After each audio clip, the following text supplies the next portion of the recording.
Well, thank you, Scott. Thank you for your leadership and for facilitating this today and for everything that the Alliance for American Manufacturing is doing to help continue to accelerate the renaissance in manufacturing that's going on across our great country today. And I'd like to thank Tammy Baldwin for joining me as the co-leader of Manufacturing Jobs for America. I am thrilled at the broad range of senators who will be joining us. We have several committees meeting right now, including an appropriations meeting that Senator Baldwin and I and Senator Merkley and Senator Murphy, as well as many others, are participating in. So please be understanding as some of the senators are going to have to come and go, and our schedule may be a little different than we had first laid out. And I'm excited that Jeff Zients, head of the National Economic Council, will be joining us shortly to discuss progress that this administration has made and the challenges that remain. And I'm grateful to folks in my office, to Brian and to Peter and to Eric and many others who've worked so hard to pull us together today and to support the innovative agenda that Manufacturing Jobs for America has put forward. As you heard in Scott's gracious introduction, I'm from a manufacturing family, and I spent 8 years working for W.L. Gordon Associates, an advanced materials manufacturer in Delaware. And I got a very up-close and personal exposure in that work to what kind of a difference manufacturing jobs make for American families. That manufacturing is not just something that's been a bulwark of our country going back to Alexander Hamilton, but is a part of our future as well. And we have hard work to do here in the Senate and across the country to help persuade Americans that we in public policy can make a lasting and meaningful difference in strengthening and accelerating the opportunities presented before us by manufacturing in this century.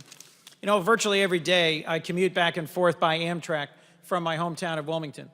And on that ride, I go past the former site of the Newark, Delaware Chrysler plant. When I first ran for office in 2000, one of the things I loved doing was going to the plant gates and meeting the men and women of UAW 1183 as they did shift change, either going in or going out. This was a 60-year-old factory that employed 3,500 people, had some of the greatest performance metrics in the country, had great labor management relations, and was the bedrock of a whole series of communities around it that had been the center of the middle class for my community for 2 generations.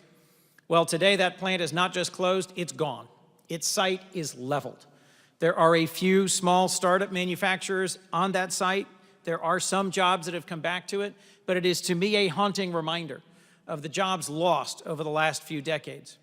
And as I think about the work that I want to do here today, that we want to do together here in the United States Senate and across the country, it's to restore the opportunities that manufacturing did provide over generations, and I'm convinced can provide again today. But we have to recognize where we are and where we aren't. Things have changed in manufacturing. The skills that we need, the investment and support and infrastructure that we need, the policy framework that we need. Manufacturing is still an important part of my state. There's more than 25,000 Delawareans working in manufacturing today.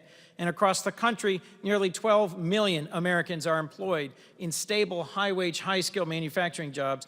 But around the world, we face a more competitive environment than ever. So if we're going to compete in a new knowledge-driven economy, in a new truly globalized economy, we have to make sure that recent high school graduates, that engineering graduates from the high school and college and university level, that apprenticeships are reskilled, refocused, and retooled to meet the demands and needs of modern manufacturing.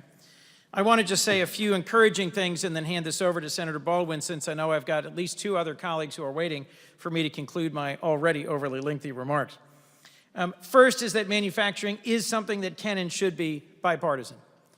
It can lift all boats in the United States. It can be an opportunity avenue in the United States, and we should be able to find pathways towards bipartisan bills. In Manufacturing Jobs for America, we have a group of 22 senators who have crafted more than a dozen bills in this Congress, some of which are bipartisan, but not all, some of which are still seeking for Republicans willing to work across the aisle to make progress. Last year, we made some real progress. The Workforce Innovation and Opportunity Act included 5 different policy ideas that came out of MJA in the last Congress. There's a bill that Senator Peters and I have done to strengthen the Manufacturing Extension Partnership that just came out of a markup on the Commerce Committee. There's great work that Senator Booker and others are doing on apprenticeship through his LEAP Act and others.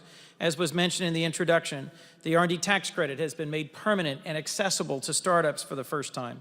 The Defend Trade Secrets Act, a bipartisan bill, has been signed into law.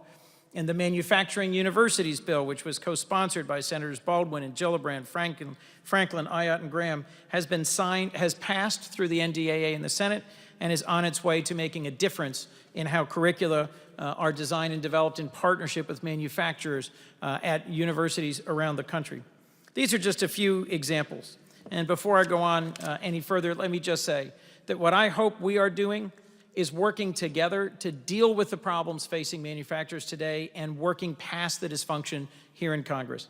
Whether it's making sure we break the gridlock that's keeping XM from being more functional than it could be, whether it's addressing business tax reform issues, whether it's investing in infrastructure, whether it's changing the approach of markets from short-termism to a focus on the long term, the kind of investment that can lift up and sustain manufacturing. There's a lot we can be doing together. I want to thank all of you for taking time out of your day, for the associations and the offices that you represent, and I hope you will listen to these members who are passionate about manufacturing from very different states, from the heartland of Ohio to the Northwest in Wisconsin, all the way out to the state of Hawaii. There are senators in our caucus and in MJA who are passionate about manufacturing and who are convinced that if we listen and if we work together, there's no limit to the difference we can make.